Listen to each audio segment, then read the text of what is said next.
우리 말씀 제목과 성경 봉독하고 우리 목사님 소개하겠습니다.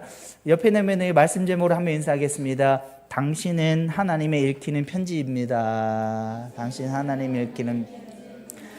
우리 말씀 두 절이니까 한 목소리로 봉독하겠습니다. 시작. 너희는 그리스도의 편지라 우리의 마음에 썼고 뭇 사람이 알고 읽는 바라.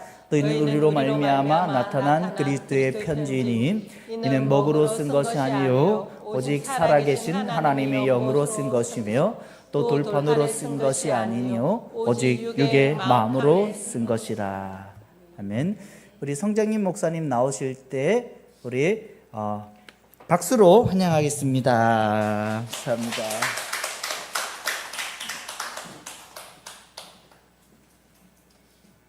네, 안녕하세요. 네, 반갑습니다. 명지일교회 우리 함께 예배하셔서 참 기쁘고요. 네, 감사한 마음이 듭니다.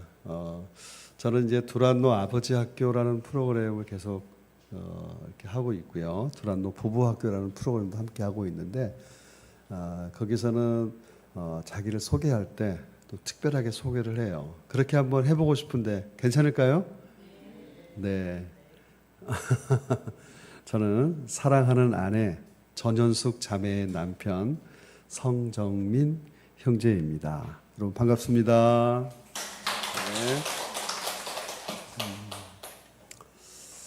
네.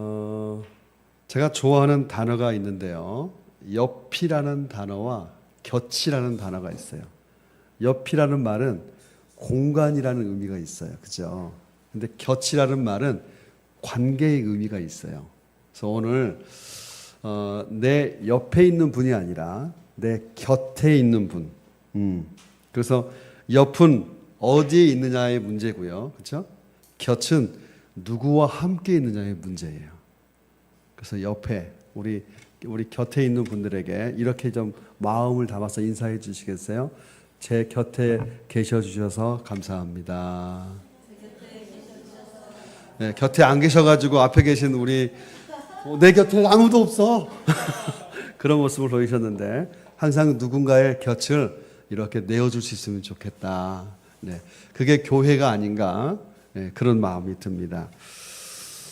오늘 읽었던 본문은요, 사도 바울이 성도들 향해서 너희가 누구냐, 우리가 누구인지를 설명해 주고 있는 구절이에요. 이렇게 한번 질문해 보고 싶어요. 여러분, 성도 여러분은 책인가요? 편지인가요? 누구에게 읽히는 편지입니까? 아니면 책상 속에 먼지가 쌓인 책입니까? 여러분 어떠세요? 책은 지식의 대상이죠. 편지는요? 사랑의 대상이에요. 제가 이 설교를 준비하다가 서랍장에 이렇게 찾아보는데 아내가 14년, 그러니까 결혼 14년 차에 썼던 편지를 제가 찾았어요. 작은 봉투에 담아서 이렇게 접어서 저에게 준 편지인데 아내가 쓴 편지들을 저한테 제가 이렇게 모아놓은 게 있거든요. 그래서 책은 책장에 제가 책이 좀 많아요. 그래서 이사 갈 때마다 책 때문에 늘 고민이고 어려움인데 책은 먼지도 쌓이고 뭐 오랜만에 볼 때도 있지만 편지는요. 다시 한번 제가 읽는데 그 아내의 마음 있잖아요. 그 마음 써내려갔던 그 마음이 이렇게 오는 거예요. 제가 한번 읽어보려고 그래요. 아내가 있긴 한데 아내가 좀 부끄러울 수도 있는데 네. 아내가 저희가 이제 결혼한 지 올해 29년 됐고 내년 30년 됐습니다. 근데 14년 차에 이런 편지 썼어요. 사랑하는 정민 씨, 연애할 때는 곧잘 쪽지도 쓰고 그랬는데 얼굴을 매일 보는 것 때문인지 잘 쓰지 않을 것이 있어서 미안하네요. 내가 보낸 쪽지들 아직도 잘 보관하고 있는데 이제 이 편지도 그곳에 자리를 차지하겠네요. 벌써 14년이네요. 내 아이도 생겼고요. 사역으로 인해 울 때도 많았고 불평도 있었지만 지금까지 붙들어 주신 하나님과 잘 다독거리며 이끌어준 당신께 고마워요. 대구와 안양을 오가며 고속버스에 대티하던 것, 마땅히 갈 곳도 없어 기도원 가서 데이트하는 것, 결혼식에 눈이 많이 내려서 우여곡절도 많았지만 우리들의 성혼 예식에 하나님의 은혜를 주신 것, 결혼하자마자 찬이가 생겼던 어려움들, 사역을 내려놓고 스웨덴으로 공부하러 가려는데 하나님께서 주셨던 둘째 아들 결, 예수로 당신이 가신 일, 논현동 지하 사택, 양평 문방구, 용인까지 참 많이도 우리 부부를 훈련시켰던 하나님, 돌이켜보니 지금의 우리의 모습으로 안 들어오신 계획이심을 느낍니다. 분노를 조절하지 못해서 당신에게 모진 소리 했던 것 용서해 주세요. 지금보다 더 성숙할 수 있도록 기도해 주셔서 당신의 에젤이 되고 싶습니다. 지금의 난 행복합니다. 건강히 지금처럼 하루하루 영육간의 일용할 양식과 다음 세대를 향한 열정으로 감사하며 살고 싶습니다. 당신과 내가 건강하게 오래 이 땅에서 손잡고 머물기를 기도합니다. 당신은 저의 최고의 남자입니다. 사랑합니다. 현숙드림. 네. 뭐 아내를 부끄럽게 할 마음은 아니었는데 편지는요, 그 사람과 함께했던 시간, 그죠? 결혼하고 14년간 제가 목사로 살면서 참 쉽지 않은 시간들을 많이 보냈던 것 같아요. 그래서 아내의 삶 안에 있던 고단함과 연약함과 이것들이 그대로, 여러분 잠깐 제가 빨리 읽어내려가긴 했지만 잠깐이지만 쑥 지나가잖아요. 네. 하나님이 우리를 향해서 주시는 마음이 그런 마음이에요. 나는 너희 마음에 내가 그리스도의 모습으로 너희 삶에 편지를 쓰고 있다. 여러분은 그리스도의 편지입니다. 그게 느껴지시나요? 하나님의 손으로 쓰여진 복음의 편지라는 거예요. 하나님이 그 편지를 오늘 또 써 내려가고 계신다. 예배에 참석할 때마다, 말씀 펴서 묵상할 때마다 하나님이 우리의 가슴에 그리스도의 편지를 한자 한자 적어 내려가고 계시다. 바울의 마음은요, 복음 안에서 새롭게 빚어진 관계에 대한 깊은 감격이 막 있었어요. 그런데 복음의 열매를 보고 영적인 아비의 마음으로 교회를 직접 세웠거든요. 고린도 교회를 직접 세우면서 교회 성도들이 때로는 바울을 오해하기도 했어요. 그리고 대적도 했고요. 외면한 적도 있었어요. 그런데 바울은 그럼에도 불구하고 너희는 우리의 편지다, 이렇게 말씀하고 있어요.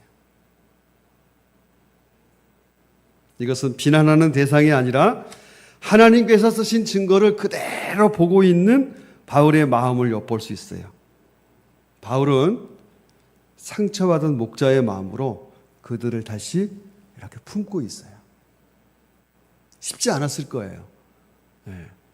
같이 목양하는 성도들의 삶 안에 목회자였던 바울을 비난하기도 하고 의심하기도 하고, 저분이 이런 마음도 있었는데 여전히 그는 하나님이 보시는 관점으로 성도들을 대하고 세우기를 원했다. 그래서 너희는 그리스도의 편지다, 이렇게 말씀을 하고 있어요.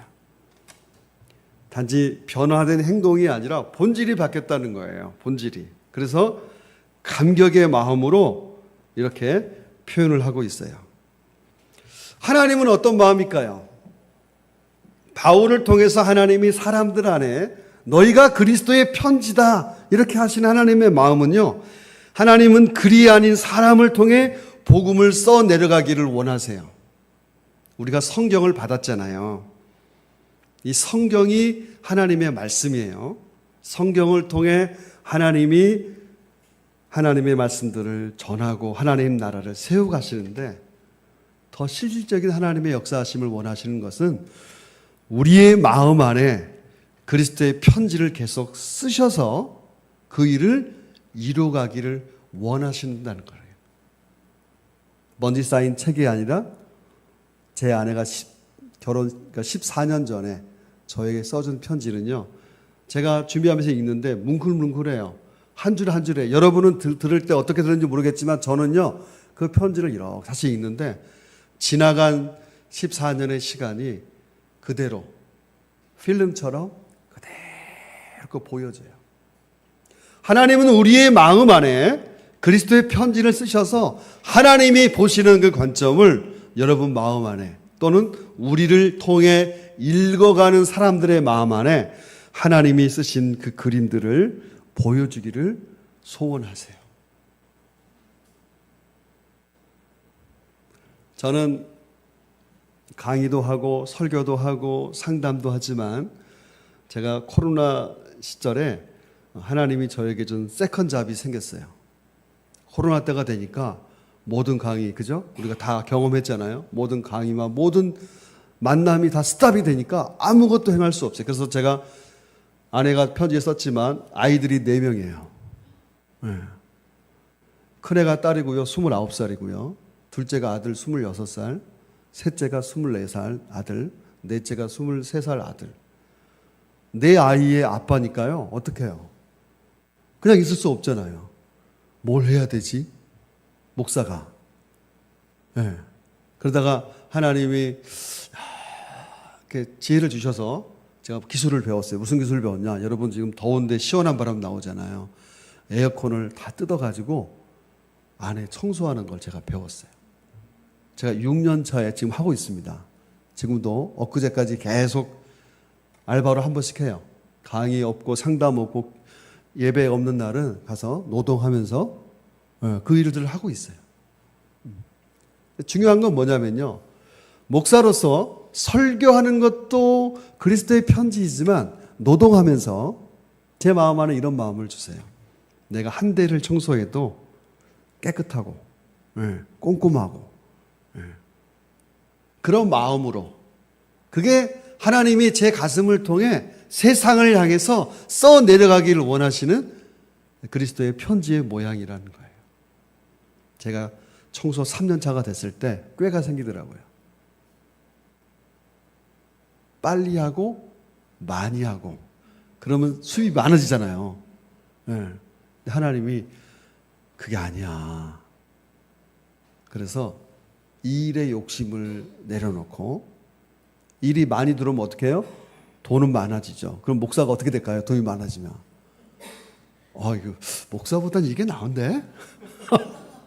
이럴 수도 있겠죠. 그래서 조종하기 시작했어요. 일은 계속 들어오지만 여기까지다. 이러고 딱 스탑하고 이 시간에 내가 기도해야 되지. 이 시간에 내가 말씀을 또 이 시간에 아내랑 같이 있어야지. 이 시간에 이런 사역을 해야지. 이런 시간 분배를 할 수 있는 힘이 생겼어요. 그 음성을 듣지 않았으면 저는 그냥 이름은 목사인데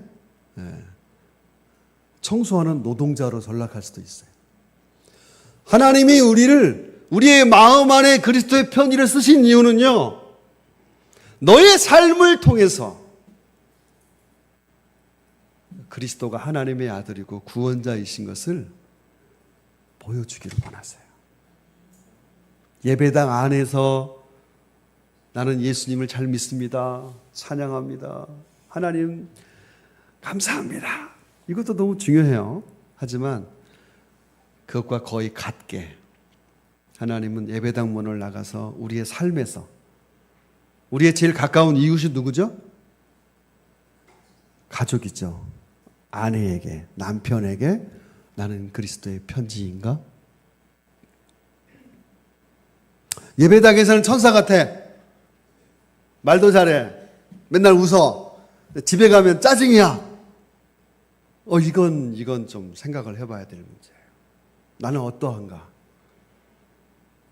우리의 마음에 그리스도의 편지로 써 내려가신 하나님 아버지의 마음이 어떠한지를 살펴볼 그런 시간이 필요해요. 그 편지의 저자가 누구죠? 성령이세요. 3절에 보면 살아계신 하나님의 영으로 쓴 것이다. 하나님의 성령이 우리 마음 안에 그리스도를 써 내려가시는 거예요. 우리 교회 명지로 교회의 첫 번째 핵심 가치가 그리스도에게 집중하는 교회잖아요. 여러분 건물이 교회인가요? 그렇습니다. 그렇게 말할 수 있어요. 우리는 교회라고 불러요. 근데 더 깊은 얘기로 하면 누가 교회예요? 내가 교회예요. 내가. 네.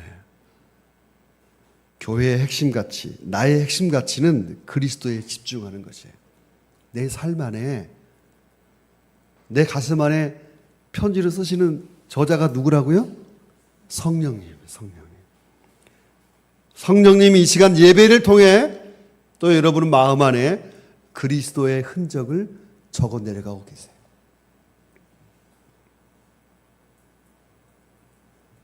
자, 그런데 제가 말씀을 이렇게 묵상하다 보니까요,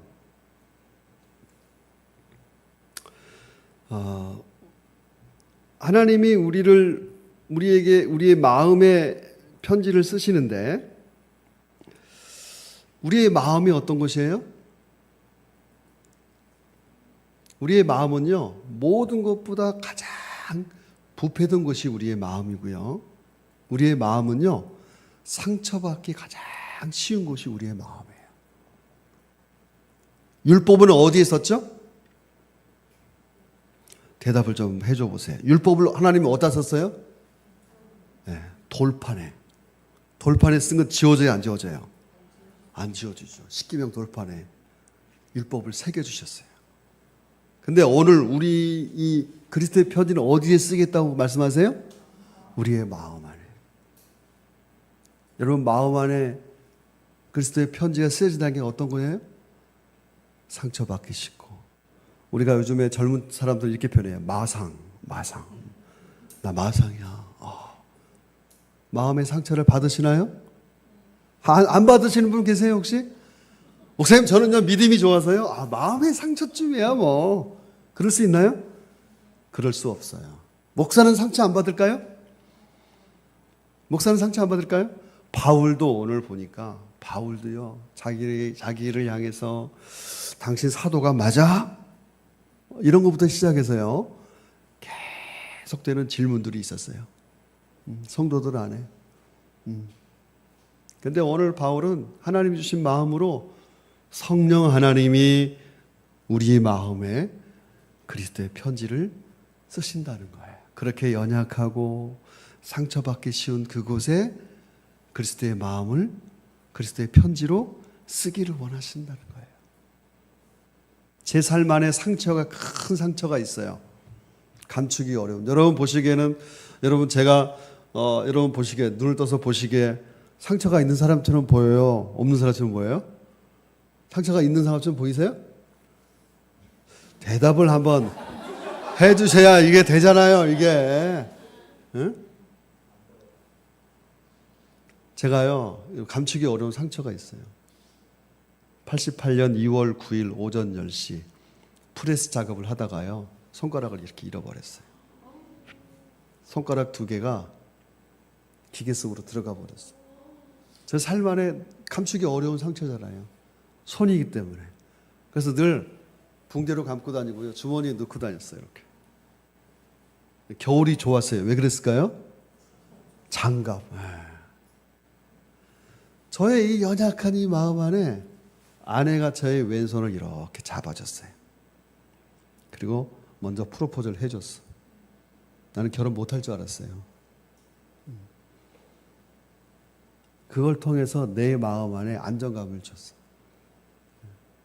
하나님이요, 우리의 상한 마음 안에 굳이 돌판에 새긴 게 아니고요, 우리의 상한 마음, 상처받은 마음, 아픈 마음 안에 성령께서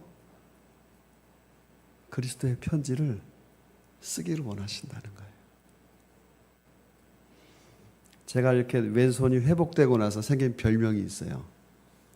1, 2, 3. 3손. 네. 여러분, 제 손이 좀 불쌍해 보이세요? 그렇지 않죠. 왜 그런 줄 아세요? 회복돼서 그래요. 하나님이 우리 가운데 우리의 연약한 마음이 회복되면요, 강건해집니다. 그 연약한 그 마음 안에 한자 한자 눌러 쓰기를 원하세요. 오늘 제목이 뭐죠?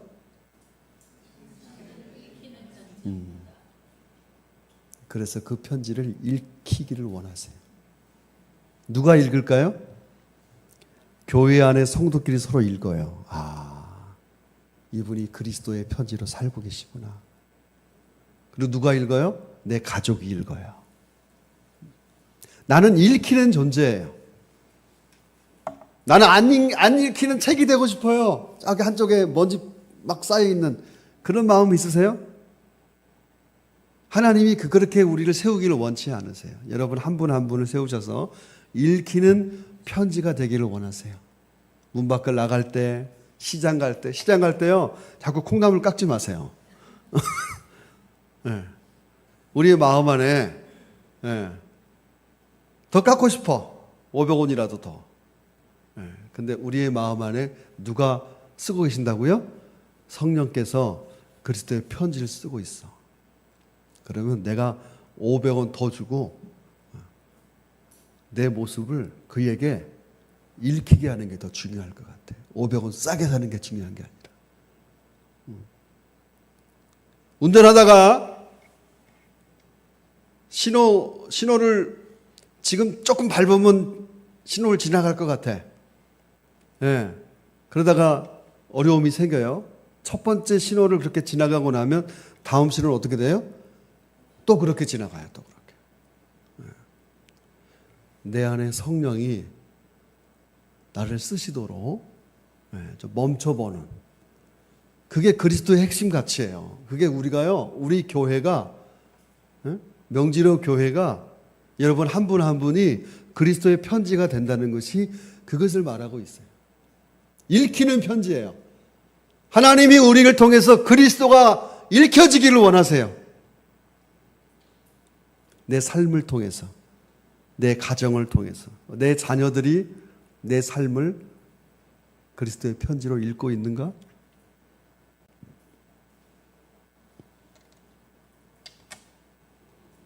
예수님은요, 단순히 가르치는 분이 아니에요. 그분은 우리의 상처 위에 손을 얹고 내가 너를 고치겠다 말씀하세요.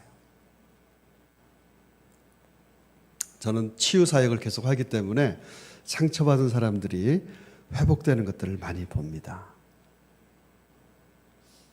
어떤 자매님의 삶 안에 있던 분노가 치유되는 경험을 하기도 하고 어떤 형제의 삶 안에 있던 아버지와의 관계 회복되지 않았던 부분들이 회복되는 사례도 보고요.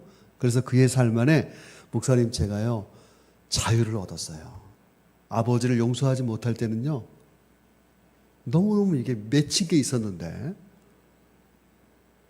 해결하고 나니까 내가 살 것 같아요. 이런 일들이 일어나기를 원하세요. 한 청년이 이런 고백하더래요. 목사님, 어떤 집사님은요 말보다요 삶이 설교예요. 삶이 설교의 분들이 있어요. 삶이. 초대교회, 한국에 있는 초대교회 성도들은 전체 퍼센테이지가 2%였어요. 2%. 근데 그들의 삶은 그리스도의 편지였어요. 읽혔어요. 네. 종이 왕의 후손을 복음을 전하기 시작하는 거예요. 종이. 네. 우리나라의 종이 어떤 신분인지 여러분 기억하시죠? 사람이 아니에요, 종은. 근데 그 종이 복음을 받아들이고 왕손, 마지막 왕선의 후손인 그분을 섬기면서 복음을 전하는 거예요. 뭐라 그런지 아세요? 야, 너 나 전도해가지고 뭐 너랑 나랑 뭐 이렇게 같이 하려고 그러는 거 아니야? 그랬더니요. 뭐라고 표현한지 아세요? 그 종인 그 형제가 아닙니다. 저는 예수를 믿고 제 종의 역할을 더 잘하기 위해서 예수를 믿습니다. 능력이에요. 그래서 이 왕의 후손이 감동을 받은 거예요. 그분의 삶을 통해 쓰여진 그리스도의 흔적이, 그리스도의 편지가 읽혀진 거예요. 그 왕손의 마음 안에. 그래서 종을 따라서 예배당에 오고 나중에 그 종은 장로가 되고 이분은 집사님이 되고 그럼 장로님 이렇게 부르게 된 거예요. 나중에. 이거 막 소름 돋잖아요.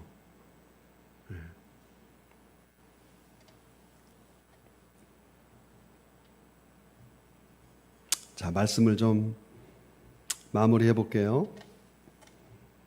제가 서두에 읽었던 아내가 저에게 써준 편지, 그와 같이 당신은 그리스도의 치유의 편지입니다. 여러분은 그냥 사람이 아니라 예수님의 사랑을 전하기 위한 이 땅에 보내진 편지라는 거예요. 그 편지는 이렇게 말합니다. 나는 너를 포기하지 않았다. 나는 너를 위해 십자가를 졌다. 지금도 너를 사랑한다. 상처는 우리의 편지에 찍힌 잉크 자국일 수 있어요. 그러나 성령은 그 자국을 통해 예수님의 치유와 회복을 더 선명하게 보여주고 계세요. 눈을 한번 감아보세요. 그리고 두 손을 가슴에 이렇게 한번 올려보세요.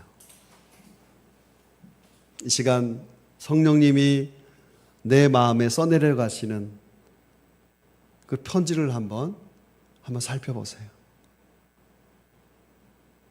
하나님, 내 삶은 어떠했나요? 우리가 그리스도의 편지라 그리스도의 향기라 찬양하지만 내 삶이 어떠했나요? 하나님, 나의 삶, 나의 마음, 나의 태도, 이걸 통해서 내가 그리스도의 편지로, 성령이 내게 써내려 가신 편지로 살아내기를 소망합니다. 이렇게 한번 묵상으로 기도하면 좋겠어요. 같이 기도할까요? 하나님, 이 시간에 말씀해 주시고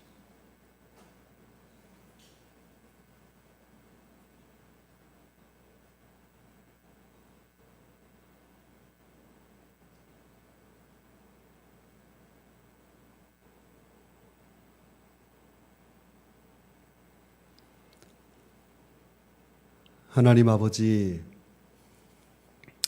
우리의 두 손을 우리의 가슴에 얹습니다. 율법은 돌비에 새겼지만 그리스도의 편지는 우리의 가장 연약한 우리의 마음에 쓰신다고 하신 말씀을 다시 한번 우리가 마음에 새기며 듣습니다. 하나님, 교회 안에서 우리가 서로에게 그리스도의 편지가 되게 하여 주시옵소서. 하나님, 가정 안에서 배우자와의 관계 속에, 자녀와의 관계 속에, 부모님과의 관계 속에 우리가 그리스도의 편지로 살아내는 은혜를 허락하여 주시옵소서. 주어진 직장에서, 사업장에서, 일터에서, 사람과의 만남 속에서 우리가 그리스도의 편지인 것을 알고, 우리가 읽혀지는 편지인 것을 알고, 그렇게 읽혀지는, 그리고 내게 써주신 성령의 그 써주심 따라서 그렇게 삶으로 살아내는 그런 은혜가 우리에게 있게 하여 주시옵소서. 하나님, 이것을 위해서 아버지께 기도하는 것은 우리의 상처난 마음을 예수님 치유하여 주시옵소서. 상하고 찢기우고 오해받고 의심받고 두렵고 떨리는 우리의 연약한 이 마음 안에 예수님 피 묻은 손을 얹어 주셔서 깨끗하게 치유하여 주시옵소서.